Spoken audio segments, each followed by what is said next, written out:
anda? Nama saya Muhammad Amir Firdaus. Kat sini orang panggil saya Amir ataupun Boboy. Amir Boboy. Umur saya 20 tahun. Daripada Terengganu. Terengganu. Okey.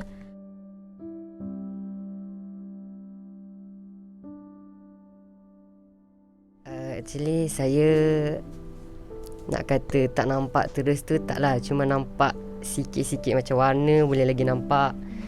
Kalau wajah seseorang tu saya still lagi boleh nampak lah kalau dia setiap hari tu ada dengan saya.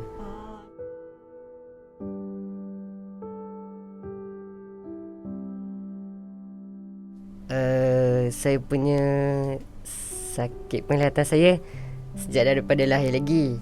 Masa lahir tu mak saya tak perasan pun yang saya tak nampak. Sejak 3 bulan lepas tu baru mak saya perasan saya tak nampak.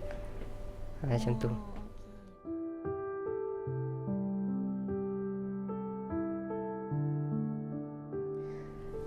Daripada awalnya memang atuk belah mak saya memang tak bagi buat apa-apa treatment. So dia cakap, dia just cakap bersyukur je dengan Allah, pemberian Allah SWT kepada kita. So tak payah ubah-ubah apa-apa pun cakap. Sampai sekarang lah saya pegang kata-kata tu. Tak ada. Tak ada. Tak ada langsung. Okey.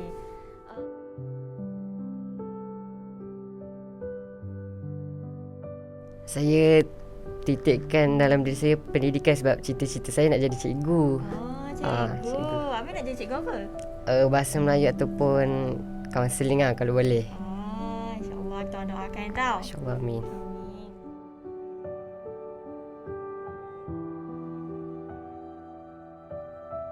Untuk tempat yang saya dah familiar, saya tak perlukan orang ataupun tongkat. Tapi kalau macam saya nak berjalan dekat mall ke, nak jalan dekat luar ke, saya terpaksalah memerlukan pertolongan orang dan tongkat.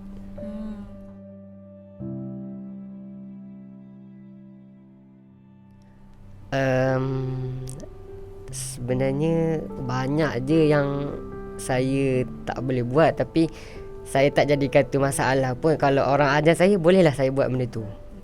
Betul. Semangatlah Amir. Baguslah.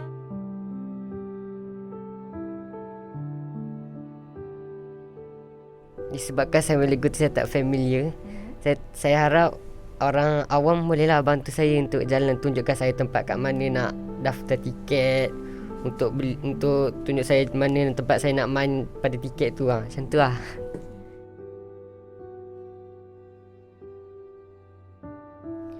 Untuk pengetahuan semua, dekat sini saya ambil course Office Management. Office Management. So dekat Office Management tu ada komputer. Dekat dalam komputer tu dia akan sediakan satu software yang dinamakan sebagai screen reader. Screen reader tu untuk macam kita tap pada satu item tu, dia akan cakap lah contoh Word, Microsoft Office, Microsoft PowerPoint, Excel lah macam tu. Dia sebut nama apps tu lah. Dia akan sebut nama apps tu. Kalau macam Amir nak tekan, contoh macam Amir nak type dekat Word kan, dia ada cakap juga tak apa yang Amir type? Dekat keyboard tu dia akan detect lah apa huruf. Assalamualaikum warahmatullahi wabarakatuh. Saya Nur Hayati binti Sarnoh, berasal dari negeri Perak dan bekerja di Persatuan Orabutan Malaysia.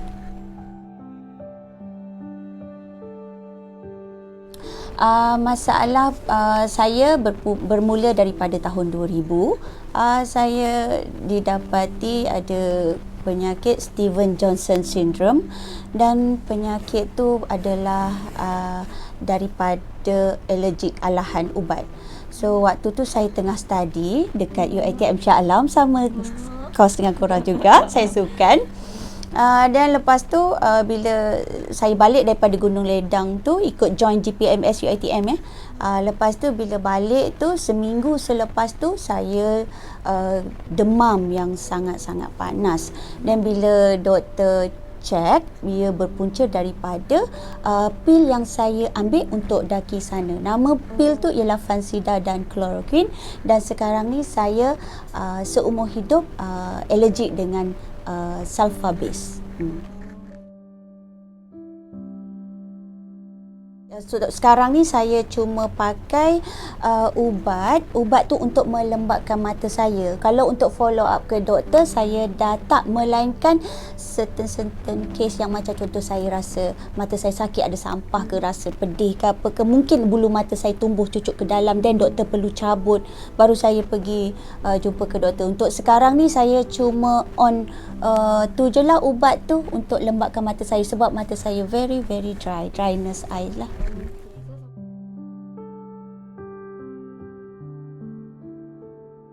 Kalau untuk saya, yang saya perlu titik beratkan secara personally, saya, walaupun saya tak nampak, tapi saya ni tetap manusia normal. Saya akan pastikan diri saya akan dapat satu ilmu baru setiap hari. Sekurang-kurangnya satu ilmu. Apa saja, ilmu kan besar kan, sangat banyak. Tapi kalau untuk sebagai OKU penglihatan, yang saya titik beratkan adalah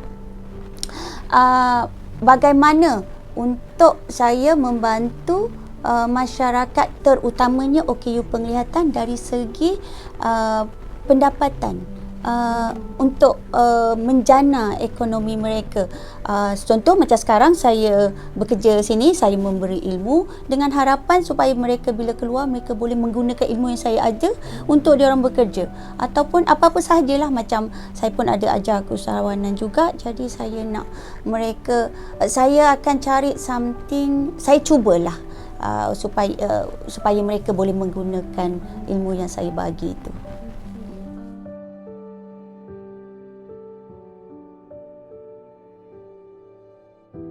Of course saya kena menggunakan tongkat. Tak kisahlah tongkat yang macam mana kan. Tapi saya jalan memang kena guna tongkat. Melainkan di kawasan yang saya memang sangat-sangat biasa. Bila saya familiar dengan tempat tu, berlari pun okey. InsyaAllah lah, kalau setakat dekat tempat kerja saya, dekat rumah, tempat yang saya familiar lah. So far saya tak ada masalah, sebab kita tidak diberi penglihatan, dah diambil ya, sebab dulu saya normal, tapi bila penglihatan saya dah diambil, tapi kita ada panca indera yang lain. Kita ada tangan, kita ada kaki, kita ada telinga, hidung, mulut, semua tu digunakan ya. Bila kita berjalan, telinga saya mendengar view dia tu, angin, dan bila saya bercakap, macam depan saya sekarang lapang, kita boleh tahu dia lapang. Kalau you buat pun, kalau tengok ada dinding depan, bercakap, dia akan pantul balik ke kita. Persekitaran tu penting. Kalau udara dia bergedup ke, kalau berjalan kaki, kita jalan kaki kita rasa. Tapi yes, bahayanya untuk orang masalah penglihatan ni ialah tangga turun. Sebab tangga turun dia boleh bzuk terus jatuh. Sebab saya pengalaman jatuh tangga banyak kali. Jatuh tangga, jatuh longkang tu biasa dah bagi saya. Tak luka. Dinding kat belakang ni pun saya langgar, berdarah. So itu kecuaian saya lah kan. Laju, kono perasan bagus, laju jalan. Itulah.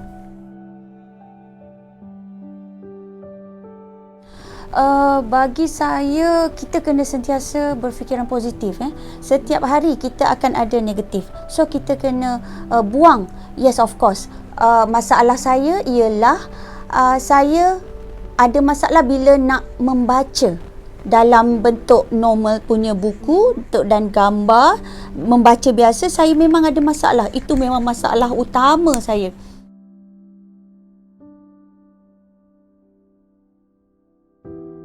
Bila saya di public, saya perhatikan masyarakat umum memang belum tahu lagi tentang keadaan orang-orang cacat.